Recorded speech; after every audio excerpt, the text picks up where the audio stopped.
Proteins के बाद हमारे पास आता है एंजाइम्स। ठीक है, सबसे पहले एंजाइम्स होते क्या है? एंजाइम्स हमारे बायोलॉजिकल कैटलिस्ट होते हैं जो कि प्रोड्यूस्ड करते हैं लिविंग सेल्स, जो क्या करते हैं, कैटलाइज करते हैं रिएक्शंस को ऑफ द लिविंग ऑर्गेनिजम्स। ठीक है, एंजाइम्स के ना कुछ एग्जाम्पल्स हैं हमारे पास।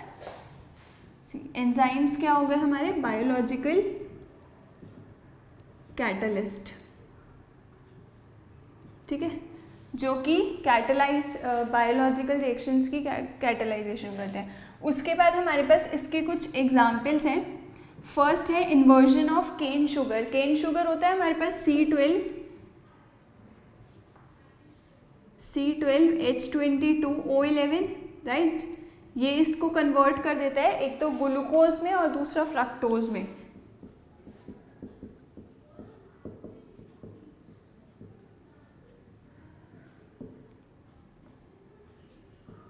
ये है हमारे पास ग्लूकोज और ये है फ्रक्टोज।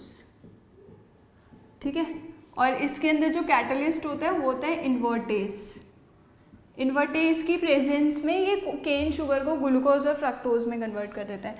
सेकंड इसका एग्जांपल है conversion of glucose into ethyl alcohol. Glucose है हमारे पास, ठीक है, इसको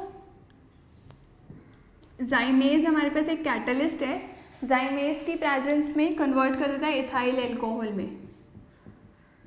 ethyl alcohol plus CO2 gas में। ठीक है, ये इसके एग्जाम्पल्स है। ये माल्टोज को ग्लूकोज में भी कन्वर्ट करता है और कन्वर्ट करता है मिल्क को कर्ड में।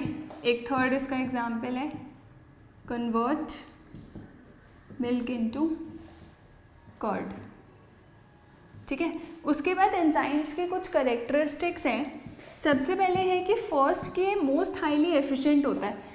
मोस्ट हाईली एफिशिएंट का मतलब है कि हमारे पास एक कैटलिस्ट है, वो सिर्फ एक पर्टिकुलर रिएक्शन को ही कैटलाइज करेगा। ठीक है, तो इसके अंदर नहीं, इसके अंदर क्या है मोस्ट हाईली एफिशिएंट के अंदर कि हमारे पास एक मॉलिक्यूल है कैटलिस्ट का, वो ट्रांसफॉर्म कर सकता है approx 1 million molecules of the reactant.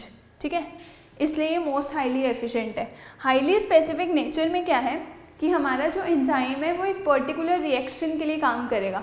ठीक है, ऐसे ही होता है, हर एक जो कैटलिस्ट होता है वो एक स्पेसिफिक रिएक्शन के लिए उसे कैटलाइज करेगा। Highly active under optimum temperature और pH, मतलब रेट ऑफ एंजाइम होता है जिसमें कि वो मैक्सिमम रहता है।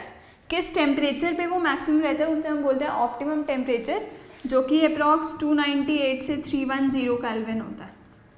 सेम एज रेट ऑफ जो कैटलिस्ट है, रेट ऑफ जो एंजाइम या फिर कैटलिस्ट है, वो रेट ऑफ जो एंजाइम है बेसिकली वो हमारा एक स्टेबल मतलब मैक्सिमम कौन सी pH पे रहता है, that is called 5 to 7 pH होती है जिसमें वो मैक्सिमम रहता है।